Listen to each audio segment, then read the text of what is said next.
आपसे सत्संग में सुना कि हमको सिर्फ नाम जप करना है और इसके सिवा हम कुछ कर भी नहीं सकते। अगर कुछ कर सकते हैं तो सिर्फ अपना बुरा कर सकते हैं। अगर छूट हो जाए तो हम कहाँ गिरें, ये हमारा चिंतन कहाँ, हमारे हृदय की मांग क्या है, हमारी दृष्टि कहाँ। अगर हम रुके हैं तो कृपा की बाढ़ हमें रोक रखिए। महाराज जी, आपकी कृपा से सब अच्छा चल रहा है, पर कभी कभी मन जो पुराने व्यसन छूट चुके हैं, संसारिक प्रतिकूलता आने पर बहुत जोर से उधर ले जाता है मन, जिससे परेशान हो जाता हूँ और इस मन से इसी से लड़ाई तो भी बचना होती है। है।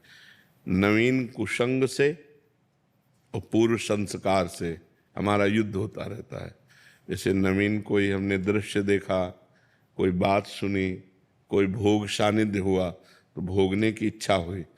नवीन कामना, भोगे हुए भोगों की तृष्णा, यही से तो युद्ध होना है। वो भोगा था, अच्छा लगा था, ये मन चिंतन करवा करके उधर ले जाना चाहता है।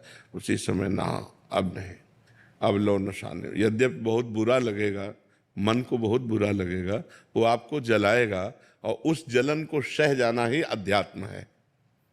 यम ही न व्यथ्यन्ते ते पुरुषम पुरुषर्षभ। जो मन के द्वारा दी हुई व्यथा से परास्त नहीं होता, व्यथित नहीं होता का मतलब परास्त नहीं होता।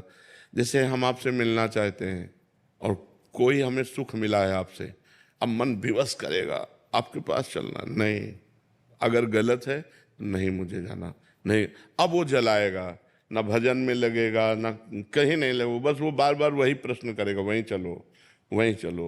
वो बार बार वही भोग मांगेगा, हमको बार बार कर, नहीं, तू चाहे मार डाल, मैं नहीं जाऊँ, कुछ भी कर, राधा राधा राधा।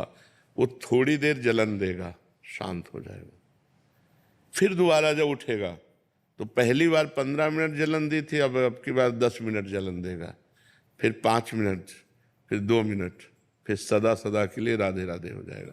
पर इतनी क्षमता रखनी पड़ेगी कि उसके इस वार को सहना पड़ेगा। उसका स्वभाव है प्रमथन, मन को मथ डालना, एकदम व्याकुल यार, सब बाद में देखेंगे, पहले ये खा लेते हैं, पहले ये भोग लेते हैं, पहले ये पी लेते हैं, पहले ये देख लेते हैं। उसका ऐसा स्वभाव है। मन के स्वभाव को सह जाना यही साधुता है। सहत सहत बाढ़ भगति गृह तन गुरु हितगार।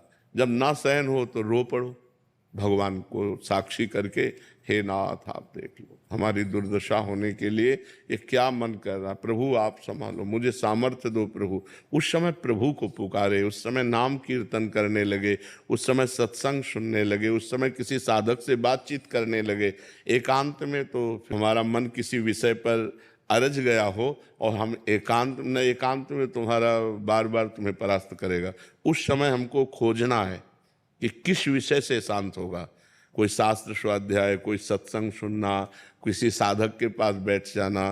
कुछ नहीं है तो जोर जोर से भगवान को पुकारना, राधा राधा किशोरी जू, हे लाल जू, हे प्रभु मुझे बचाओ मेरा मन ऐसे।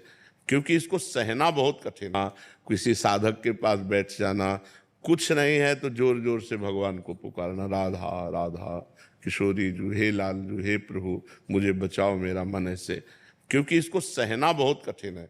बातें बना लेना, उपदेश दे लेना, उपदेश सुन लेना सब सरल है, लेकिन जब ये हठीला मन किसी विषय पर हट कर लेता है कि मुझे ये चाहिए, मुझे ये भोगना है, फिर बड़ा मुश्किल हो। फिर तो मतलब घबराहट पैदा कर देगा, भारी जलन पैदा कर देगा, व्यथा पैदा कर देगा।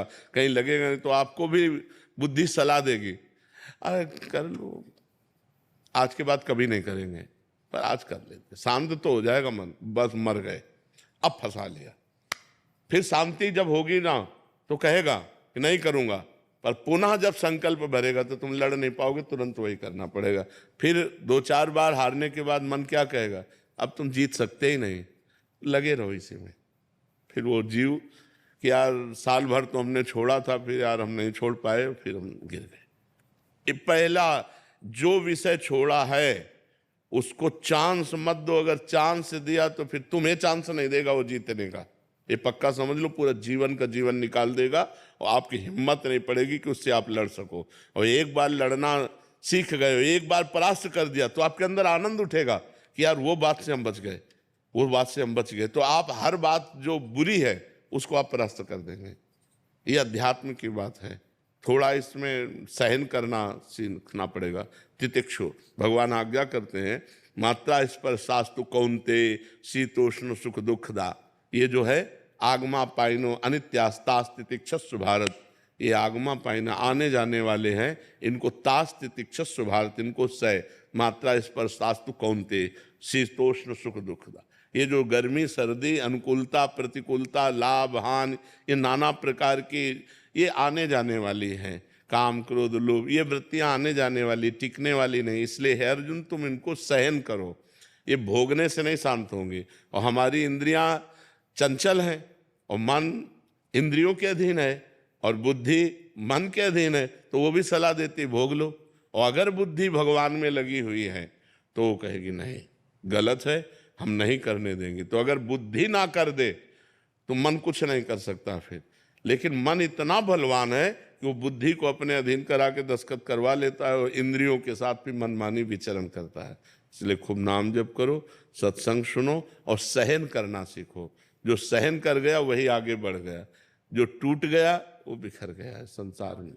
अभी 6-7 दिन पहले ऐसे ही हुआ था कि मतलब जो व्यसन छूट चुके हैं पूरी तरीके से, तो कुछ ऐसी चीज़ें हुई, किसी से बातचीत कहा सुनी हो गई, तो मन बार बार उसी चीज़ों में ले जा रहा था थोड़ा। तो मतलब जैसे आप कहते हैं कि विचार आएगा फिर संस्कार बनाएगा फिर संकल्प होता है, तो वो हो ही गया था। फिर मुझे लगा अब मैं भ्रष्ट हो जाऊंगा तो भगवान से ये प्रभु अब नहीं हो पा रहा है, हमसे हम भ्रष्ट हो जाएंगे। उसी समय कुछ ऐसा प्रभु ने कृपा की कि हुआ तो क्रिया नहीं हो पाई किसी तरीके से, तो बच गए। अब जैसे महाराज जी मन में आता है कि अब जैसे दीक्षा आप कृपा हो रही है, आपकी कृपा से ही सब हो रहा है, वरना हम तो किसी लायक नहीं थे, हम तो कहाँ पड़े थे वो तो हमको ही पता है। आपकी कृपा प्रभु कृपा हुई तो अब जो उपासना मिली है वो आपकी कृपा से कर पाते हैं, कर हो रही है। फिर मन में ये अब डर लगने लगा है कि जैसे दीक्षा ले ली उसके बाद आगे चल के फिर ऐसा हुआ कहीं कुछ क्रिया। यही डर वो तुमको गिराएगा, यही डर गिराएगा। तुम्हें डरना नहीं, ये मैं मर जाऊं लेकिन पीऊंगा नहीं, मर जाऊं गहाऊंगा नहीं, मर जाऊं भोगूंगा नहीं। तू कर, तू कितना भी बार बार कर, मैं नहीं कभी करूंगा।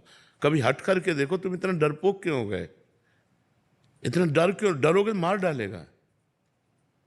बिल्कुल बात पक्की समझो, दुश्मन से डरना नहीं है। अगर डर गए तो फिर तो मार डालेगा, फिर तो मार डालेगा। फिर आपको देखो ना, दीक्षा के लिए घबराहट पैदा कर दिला, वो आपको सतमार्ग से रोकेगा। आपको कहना है मर चाहे जाऊं, अंदर ही तो है वो, अंदर ही सुन रहा है। आप संकल्प करो कि मैं मर चाहे जाऊं, कभी पीऊंगा नहीं, मरना बर्दाश्त करूंगा, पीना नहीं, गलत आचरण नहीं करूंगा, बिल्कुल नहीं करूंगा। वो अंदर एक सॉफ्ट जगह रखता है, हाँ कभी तो हो सकता है, उसी जगह में प्रहार करो। नहीं, कदापि नहीं, कदापि नहीं, नहीं, बस हट करो। नहीं नहीं, वो आपसे बिरजेगा, कमजोर करेगा। बस यही तो युद्ध चलता है। और सही पूछो तो आप पर केवल प्रभाव दूर से दिखाता है, अपने में मिलाने के लिए कुछ नहीं कर सकता। वो आपकी स्वीकृति के बिना कुछ नहीं कर सकता। वो आपको डरा के धमका के सुख का प्रलोभन दे करके, निश्चिंतता का प्रलोभन, आराम का प्रलोभन देकर वो फंसा देता है। आप दस्तखत कर दे, चलो यार बस मर गए, नहीं बच गए। अब ये नाम जप करो, इसी यही कला आ जाएगी, अध्यात्म की कला आ जाएगी। आप चिंता न करो, फिर भगवान सबके रक्षक है। पर जो गलती छोड़ी अब लो नसानी अब नान से, उसे पुनः मत करो, नहीं तो बार बार फिर ये भ्रष्ट करता रहेगा। और एक बार आपके मन में आ जाएगा कि मैं नहीं चल पाऊंगा, अध्यात्म में मैं नहीं चल पाऊंगा, मैं योग्य नहीं हूं। अब जो होगा सो होगा।